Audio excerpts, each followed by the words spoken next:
As I me walked on a May morning, I heard a bird sing. Cuckoo. As I me walked on a May morning, I heard a bird sing. Cuckoo.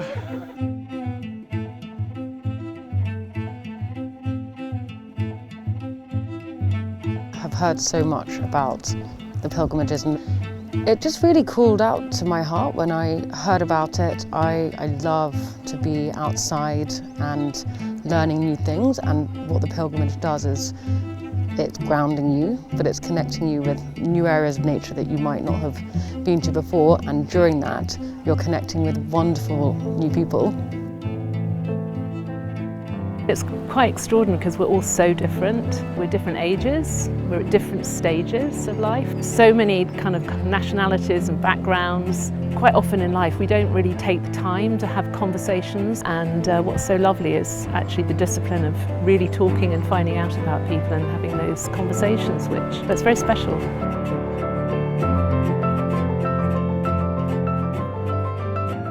I'm Galahad Clark. I'm a barefoot cobbler, which is the definition of a hypocrite, the shoemaker that goes around with no shoes on. The genesis of the idea happened in Broughton Hall, where I met Guy for the first time. And Guy leads the British Pilgrimage Trust, which is obviously all about walking, and actually Roger and Guy had already been talking about doing some pilgrimages around Broughton Hall in the Yorkshire Dales. Then I think it was Roger, although a few people lay claim to this, came up with the idea of why don't you do a shoe called the Pilgrim?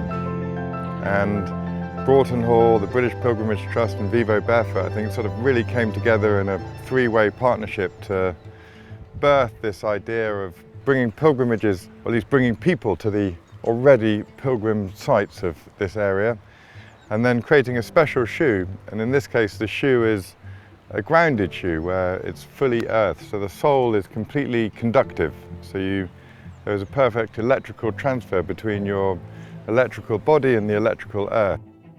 The team that made the shoe, they've really sat into pilgrimage. And what I mean by pilgrimage is a walking journey with soul. I mean, you could do it on horse and bicycle, but we've walked. And we've walked the dales, we've put our forehead against rock, we've wild swum, touched trees, been in churches, we've lain down under the sun, we've sung songs, we've danced around a maypole. It's just been a pretty varied experience, and responded to the land as things have come along, and that's the beauty of walking through the Dales. There's just endless change, endless contrasts, and new land types, and the different feeling, but at the same time the Dales are this one, they're one, and they make people feel very special, and they calm people's souls. Hi, I'm Ruth Allen, and I'm an eco-psychotherapist and facilitator, and I'm really interested in how we connect with nature in a really deep way, with the landscape, particularly with landform, with the ground beneath our feet. Here in the Yorkshire Dales we have wonderful Carboniferous old geology, old limestone, and yeah, so during this retreat we're really getting in touch with the ground.